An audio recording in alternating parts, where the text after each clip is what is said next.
Hello, my name's Steve Joordens, and I'm the director of the Advanced Learning Technologies Lab at University of Toronto Scarborough. In February 2016, I was very fortunate to be invited to be part of an event named the Perfect Storm. It was an event all about applying design thinking to innovations in education. And my contribution was to just give three short talks along the way. This is one of them. This one focuses on really the very first step of applying any kind of thinking to innovation, really, which is figuring out what the problem is that you're going to solve, and that this can be specifically challenging in the context of what we call wicked problems. Okay, so here's my wicked problem. Ooh, scary. Um, what do we mean by wicked problems? Well, first, generally, they tend to be these big issues where we have this big term on something, and I'm going to be using the term personalized learning a lot in this talk. So let's think about personalized learning. You know, this big concept of personalized learning, and we would like to perhaps make our classes more personal. How do we do it? Well, when we think about something like that, we notice that big things like that have a number of characteristics that can make them very difficult to even think about. First part is the normal solutions we have don't seem to be working. Okay, so we have some dissatisfaction. In fact, if we look over here, there's often a gap between the expressed values, beliefs, and attitudes of the community and their behaviors and practice. So those of us in the education system may wish that the educational experience for our students was more personal, that they felt more engaged, that they felt more connected to each other and to the learning experience in general. But we feel like it's not as good as it could be. And so we feel this motivation to do something about it. But here are some of the challenges. First of all, there's no clear agreement on the exact nature of the problem. We have this vague thing of making it more personal, but we don't know exactly what that means. And because we don't know what that means, we don't have a clear idea of how to go about innovating, what to do to actually solve or attack this problem. And usually with these problems, there are these complex interdependencies. So they're not easy things to solve. And often when we start trying to solve them, we just notice other problems that come up along the way that also require solving. To make matters even a little worse, we often have multiple stakeholders. So we know this with the education system. We have, administrators that are worried about things like the curriculum and making sure that gets taught well. We have teachers in the classroom who are charged with doing that, but are also on the front lines of working with students. We have parents. We have sometimes if it's innovations, you have technology suppliers and that sort of thing involved as well. So you have all these different stakeholders trying to tackle this kind of fuzzy thing, and it becomes very difficult to know what to do. Okay, so the first step then to innovating in this kind of context is to tame this wicked problem down, to come up with some specific idea of how, in this case, how you could maybe make learning more personal, and then to try to, once you've defined it down, you can try to think about it a little bit more and come up with innovations that might work. So I want to give you some examples of that in the context of personalized learning. I'm going to go through two examples kind of quickly, and then one in a little bit more detail. Okay, so first of all, when we think about personalized learning, this is the sort of big, wicked problem we run into. So we see things like surveys that clearly tell us that personalized learning seems like an important goal to reach. That in situations where learning is more personal, we see more student engagement, improved performance of staff and administration, improved performance of students, greater student retention, higher grades, better attendance. So, it clearly seems like something good to try to obtain. If we can make our classes and our students feel that more personal kind of feeling, that should result in good stuff. Okay, but again, how do we now think about personalized learning, and how do we go about making our classes more personal? All right, let's think about a couple of solutions. Here's one way to come at it that makes a lot of sense, but may not work so well in the K-12 classroom, and that is if we could just give our students more choice, if we could allow them to direct what they actually learn about, then they might be able to align their learning more with their intrinsic motivation. So if we could give them like a menu and they chose what to learn. Now, there's a couple of problems with this. First of all, this is embodied in technologies like Coursera and edX, so those sort of MOOC platforms that will allow students to learn about anything they want. Works very well for the continual learner, the adult learner. But in the K-12 context, we have this curriculum we have to teach. And it becomes a little more challenging to figure out how you could allow students to choose what they want to study while still sticking to that curriculum. So, a good idea, if you think about it this way, here's an innovation that can help you. It's just not clear that innovation can help the K-12 teacher all that much. All right.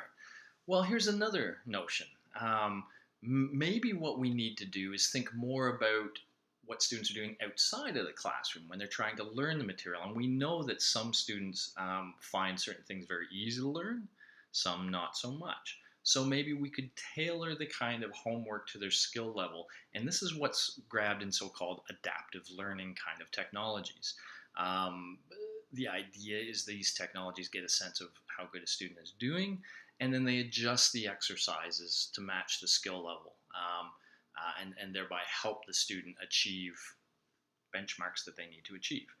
Okay, well, that's one way of thinking about it. And if that's how you think of personalized learning, then you have an approach there that you could try. I want to show you a third way, and I hope you're already starting to see that based on how you think of what does personalized learning mean, you come up with a different solution. I want to think about it this way. This is the way I like to think about it, and I literally like to deconstruct this term personalize. It's not so easy to deconstruct sometimes. So I like to say things like this. We don't teach students anything. Rather, what we do is we create the context and inspire the motivation that convinces students to teach themselves. Only they can really teach themselves. We're more like cheerleaders, glorified cheerleaders of a sort. Therefore, we need them to feel like people. So when I think of personalized, I literally start thinking about the psychology literature and what do we know from the psychology literature that tells us about how to make something more personal, or perhaps what happens if we don't. Okay, so now let me tell you about a couple of things and kind of walk you through the way I think about this problem. Again, is another example of how to attack the wicked problem of personalized learning. All right. There's an interesting psychological literature that looks at aging people and their mental health. And what that literature shows is something kind of interesting. If you look at older people in Western societies, we see a relatively high prevalence of things like depression, especially. But we see much less prevalence of that in Eastern societies, in the more Eastern cultures. Now, there's a distinct difference in how we treat our elderly in these cultures, and I've represented that to some extent in these pictures. In the West, we very often will set our elderly up in a care home, an assisted living home, or a nursing home, and we have this mentality that goes something like this. Dad, you've worked very hard all your life. You took care of all of us. Now you're at a point in your life where you can just relax. So now we have an apartment for you in this place where everything is done for you. The cooking is done. If you need medication, they come and give you your medication when you need it. Your laundry, your sheets are done for you. Isn't this great? There's nothing you have to do except just enjoy your life. And what we tend to find is they don't. They don't enjoy their life very much. In Eastern cultures, it's very common for, in fact, the elderly members of some family to live with that family. And so they continue to be part of that family. They often live in the same house. They often have roles. They may help with the cooking. They may help with the childcare. They may do some errands. They may do laundry. They are expected to be a contributing member of the family. And what we find in those cultures is that they tend to feel happier and healthier. So there's sort of a general notion we can take from this. For anybody to feel engaged in anything, including life itself, we have to feel we are playing or sharing an important role. And this role has to impact people other than ourselves. We are social beings and we need to have a social purpose. We need to feel like we are having some sort of positive influence on the other people around us. If we don't, if suddenly there's nothing we have to do except please ourselves, we are not happy. Okay? We need some sort of role of that sort. Let's take that principle and let me add one other quick psychological finding. In the clinical literature, there was a big shift between early Freudian therapy and more what we call humanistic Rogerian therapy. And this is how Carl Rogers himself kind of describes that shift. In my early professional career, I was asking the question, how can I treat or cure or change this person? Now I would phrase the question in this way. How can I provide a relationship with which this person may use for his own personal growth? What Rogers is highlighting here is something I like to call directiveness. Rather than having a therapist say, all you need to do is X, Y, Z in order to feel better, you can be much more non-directive and chat with the person and let the person come to their own conclusions about things they might do that would improve their life. So in Rogerian therapy, you're more of a sounding board that this person uses, and your role is more to guide them to eventually come to their own conclusions.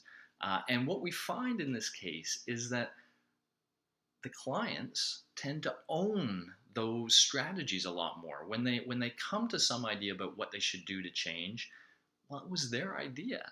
And they're much more likely to follow up on that idea and much more likely to have therapeutic success. They feel empowered. Okay? So these are the kinds of things we can do to make somebody feel more like a person that matters. We can give them a role in whatever process they're part of. Make them a real part of what's going on.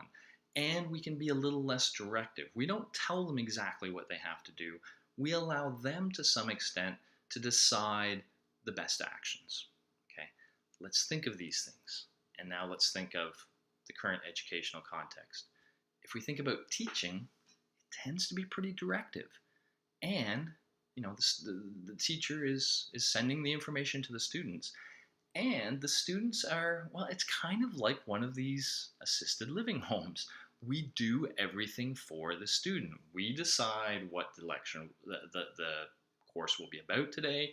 We provide the lecture. We provide the homework. We tell them what to do. So again, it's this very directive. You must learn this, this, and this. And the student is just expected to learn. Okay, just take care of yourself. Worry about yourself. We got everything else under control. Kind of directive, not a lot of role in the actual learning process for the students. This is also true, by the way, of how we assess students. Yes, we have a many-to-one relationship here, but in some ways it's a one-to-one relationship. The teacher provides the assignment, tells students what to do, given students do the assignment and send it back to the teacher, who assesses the assignment and sends their assessment back to the student. So it's kind of like this one-on-one connection where we have a powerful authority figure who's directing things, and this student is having very little impact on the learning that any other students are experiencing. So again, it's got that directive nature, and it's got that nature where we can almost imagine walls between all of the students, where they're not sharing and they have no control over the learning that's happening. This is not unlike the situation that the elderly face that I described. And in fact, if you look at your typical student, wow, it's the same look in the eyes, right? This is a look of having no power over what's going on and just being expected to do stuff and kind of be happy for what everyone's doing for you. All right. So when you take all this together and you say, okay, now I want to come up with a learning experience that's more personal, what do? Well, we basically leverage those two things that I mentioned. We need to give students a more active role in their learning, And we need to be less directive, empowering students to determine the specific form learning takes. Um, that's at least the principles you come to with this taming of the personalized learning approach, right? When you follow that line. Now, can you build technologies that allow you to do this? Well, yes, you can actually, and we have one, and I'm not going to talk about it too much, but it's around the assessment area, and our goal is literally to produce this kind of situation, one where students are interacting a lot more with one another and trying to help each other learn. The teacher is still there, the teacher is still overseeing, but their influence is less directive and more supportive. Most of the education is actually driven by the students. How do we do that? Well, in the context of peer scholar, and I want to say actually that peer learning in general kind of follows this principle. This specific example, just to give you a taste of, is an assessment tool. It allows you to do activities that exercise a bunch of 21st century skills in the students. I'm not going to highlight that right now, but let me just give you the basic sense of how this works. Students do three things. First, they submit something. So let's just imagine it's a written assignment. Now, in the second step, they actually see the assignments that some of their peers submitted. They're randomly selected from the class and presented anonymously, but we now ask the student to be the teacher. We're sharing roles here. We're going to give them a good rubric. We're going to scaffold this all we need to, but ultimately we're going to tell the student, you have to look at each of your peers' submissions, and your job is to give them some idea about how their work could be better, how they could improve their work. That's your goal. So basically, you now are the teacher, and you're going to go through and assess each student's work and to try to provide them with some supportive feedback. Okay? So yeah, this exercise is critical thought, creative thought, communication skills, all in a collaborative situation. And of course, students are seeing what other students did on the same assignment that they performed. And so they're able to directly compare their work to their peers' work, which is very good for their metacognitive and self-reflective skills. But the thing I want to highlight here is we're actually letting them be part of the learning process. We're involving them in the teacher role. And we're letting them kind of figure out what that means. So yes, we're being supportive, but we're not being directive. We're essentially going to turn the students loose and allow them to figure out what they think is wrong with some piece and communicate that. Now, while they're doing this with, let's say, 5 of their peers are doing it to their work. So in the final step, they now see what their peers said about their own work, and they're given a chance to first critically analyze what every peer said, because these are peers. Some of them are really smart, some not so much. So a student is encouraged to critically think about what every peer wrote, but then ultimately to take that and decide how to revise their work for a final submission. And again, here's where we're allowing them to kind of figure stuff out. We're not saying change this, change that, change that. We're saying, well, some peers suggested you should change it, but should you? You decide, you think, and you employ the changes you want to make. So this kind of process has those attributes where we're allowing the student to be much more playing a role in the learning, and we have a less directive role of the teacher. Okay, so again, I highlight this only to kind of show you that tie, that as you walk down from the wicked problem of personalized learning to a very specific notion of that problem, then you can ultimately walk to a technology like ours that can help you solve that. All right. What that all means is you've eventually tamed your wicked problem. Here's our wicked problem halfway up a tree, scared of us now. Take that, wicked problem. All right, cool. So I hope you get that sense of that process that's very important, and ultimately it will determine the way you think about innovations and which innovations you think about. So thank you for listening. If you have any questions, you can feel free to send me an email, or here's some contact information for Peer Scholar if you're interested in that at all as well. Alrighty, thank you. Bye-bye. Have a great day.